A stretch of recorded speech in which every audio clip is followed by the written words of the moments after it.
ஆசிரியர்களின் ஓய்வு கால வயதை 62ஆக உயர்த்தும் முயற்சியை ஒருபோதும் ஏற்க மாட்டோம் என தமிழ்நாடு ஆரம்ப பள்ளி ஆசிரியர்கள் கூட்டணி திட்டவட்டமாக தெரிவித்துள்ளது.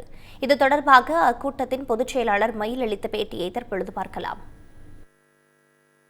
ஓய்வு பெறும் வயது ஏற்கனவே 58 இருந்தது. அதிமுக ஆட்சி காலத்தில் அது 59ஆக உயர்த்தப்பட்டது. திமுக ஆட்சிக்கு வந்த பிறகு அது 60ஆக உயர்த்தப்பட்டது. இந்த 60ங்கிறதே மிக அதிகம். இன்றைக்கு மாநிலம் முழுவதும் லட்சக்கணக்கான இளைஞர்கள் வேலை வாய்ப்பு இல்லாமல் தவித்துக் கொண்டிருக்கக்கூடிய ஒரு காலகட்டம். இந்த சூழல்ல ஏற்கனவே ஓய்வு பெறும் வயதை உயர்த்தியது என்பதே தவறு.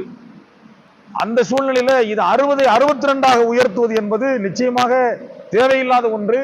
அது தமிழ்நாடு முழுவதும் இளைஞர்களுடைய வேலை வாய்ப்பை பறிக்கக்கூடியதாக அமைந்துவிடும்.